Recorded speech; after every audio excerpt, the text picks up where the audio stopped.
I am officially running for President of the United States. I have a winning temperament. Where I could stand in the middle of Fifth Avenue and shoot somebody and I wouldn't lose any voters, okay? Have now confirmed that Secretary Clinton has conceded to Donald Trump. This concession took place in a phone call. It is my high honor to introduce to you the President-elect of the United States of America, Donald Trump.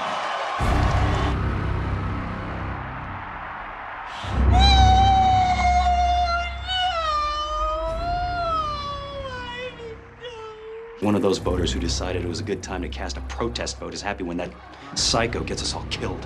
Honey, don't get so worked up. Shut up, Marilyn. I told you to go vote, but you didn't listen. Now look what happened. Look at our friends on the couch and tell them that they might not be able to maintain their rights as a married couple because you were too busy today on Etsy to go vote! I'm just so scared now. Everyone is.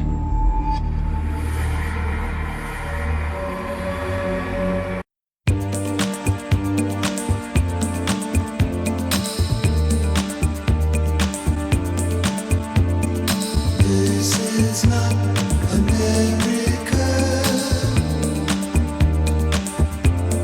Sha-la-la-la-la. Little piece of you, a little piece in me will die. This is not a miracle, for this is not America. Blossom fails to bloom this season.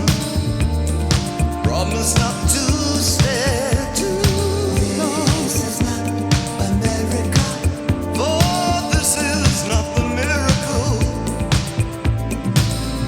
There was a time, let's go back blues of you.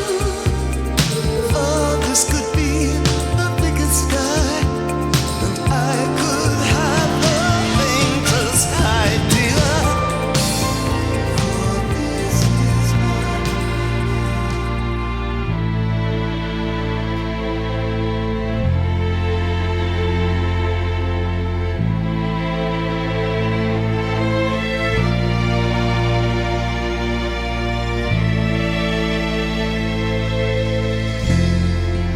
We always have a choice,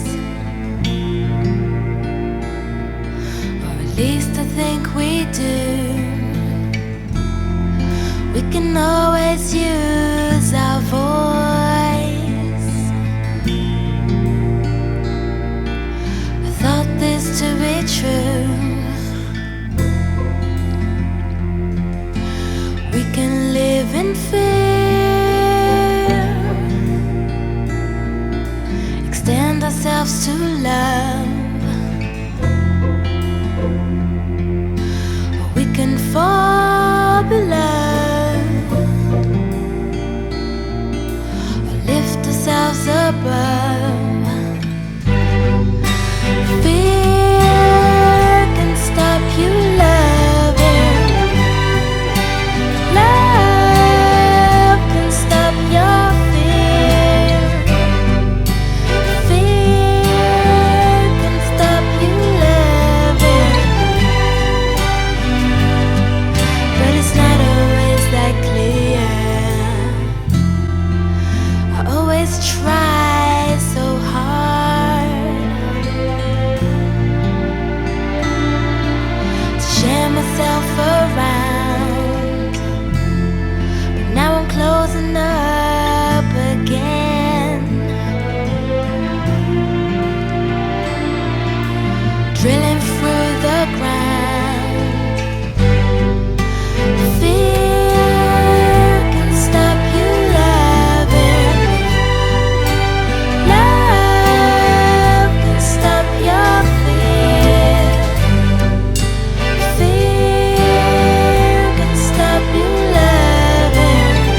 Is this who we are? Is this who we want to be? Is this who we want to pass on to our children and our grandchildren? Fear, anger, finger pointing, rather than the pursuit of happiness, incompetence and anxiety, self-absorption, selfishness? Or do we want to be the America we know we can be? The America we know in our hearts we could be and should be. Just before noon, Virginia Governor Terry McAuliffe declares a state of emergency. Then, that terrible moment. When the driver of this gray Dodge mows down a group of marchers who were protesting the rally. He rams into one group, then puts his car in reverse and accelerates, running over several more before he leaves the scene. The car just plowed through hundreds of people downtown Charlottesville. Hit like 2 or 3 other cars and hit people in between the cars, smashed into people. The driver is identified as 20-year-old James Alex Field from Maumee, Ohio. Just before the attack, Field was caught by our ABC cameras chanting a message of white power. 19 people were injured. 32-year-old Heather Hyder was killed. Heather's mother told us her daughter was there protesting white supremacy.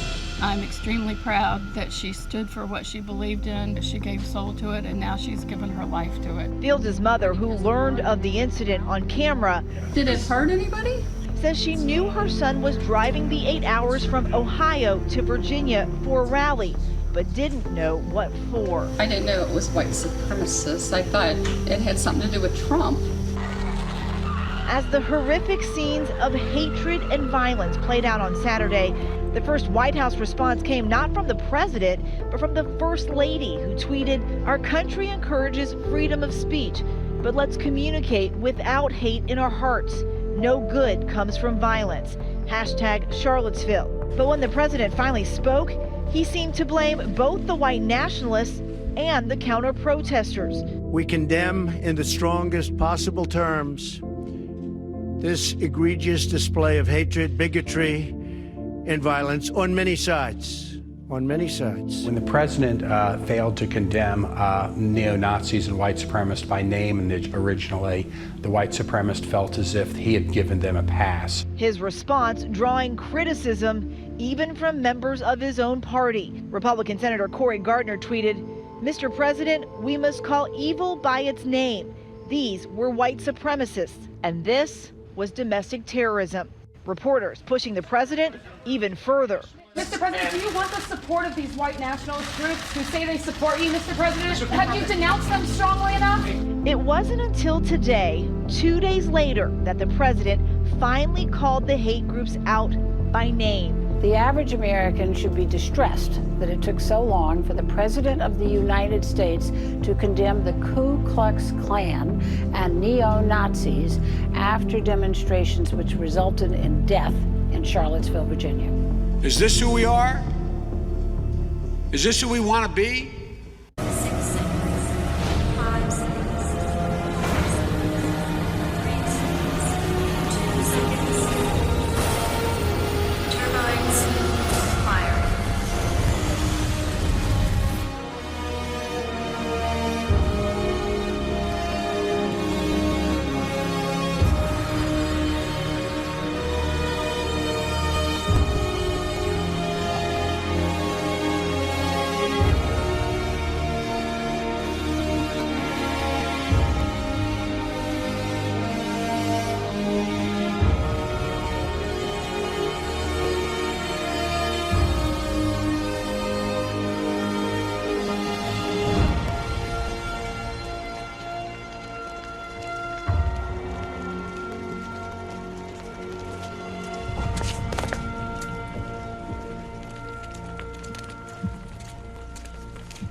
I'd like to share a revelation that I've had during my time here.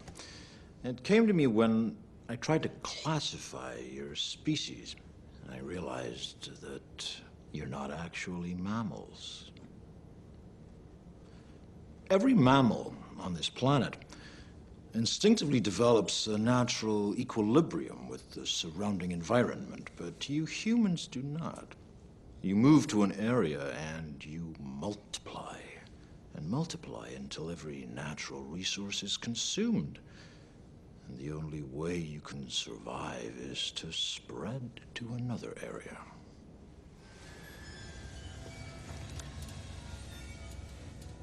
There is another organism on this planet that follows the same pattern. Do you know what it is? A virus. Human beings are a disease, a cancer of this planet. You are a plague, and we are the cure.